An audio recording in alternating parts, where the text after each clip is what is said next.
क्षमा धर्म है, क्षमा यज्ञ है, क्षमा वेद है और क्षमा शास्त्र है। जो इस प्रकार जानता है वह सब कुछ क्षमा करने योग्य हो जाता है। अमृत और मृत्यु दोनों इस शरीर में ही स्थित हैं। मनुष्य मोह से मृत्यु को और सत्य से अमृत को प्राप्त होता है।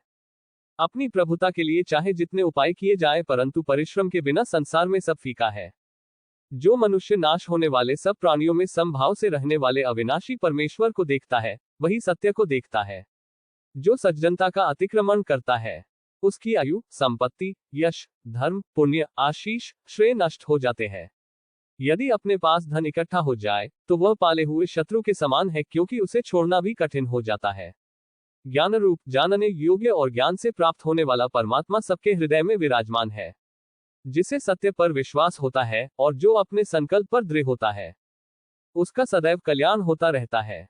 सत्य ही धर्म, तप और योग है। सत्य ही सनातन ब्रह्मा है। सत्य को ही परम यज्ञ कहा गया है तथा सब कुछ सत्य पर ही टिका है। जिस परिवार व राष्ट्र में स्त्रियों का सम्मान नहीं होता, वह पतन व विनाश के गर्त में लीन हो जाता है। अभीष्ट फल की प्राप्ति हो या न हो, विद्वान पुरुष उसके लिए शोक नहीं करता। लोभी मनुष्य किसी कार्य के दोषों को नहीं समझता, वह लोभ और मोह से प्रवृत्त हो जाता है। अत्यंत लोभी का धन तथा अधिक आसक्ति रखने वाले का काम, ये दोनों ही धर्म को हानि पहुंचाते हैं। अपने पूर्वजों का सम्मान करना चाहिए, उनके बताए हुए मार्ग पर चलना चाहिए, उनके दिए उपदेशों का आचरण करना चाहिए। गहरे जल से भरी हुई नदियां समुद्र में मिल जाती हैं, परंतु जैसे उनके जल से समुद्र तृप्त नहीं होता, उस प्रकार चाहे जितना धन प्राप्त हो जाए, पर लोभी तृप्त नहीं होता। परिवर्तन इस संसार का अटल नियम है और सबको इसे स्वीकारना ही पड़ता है, क्योंकि कोई इसे बदल नहीं सकता।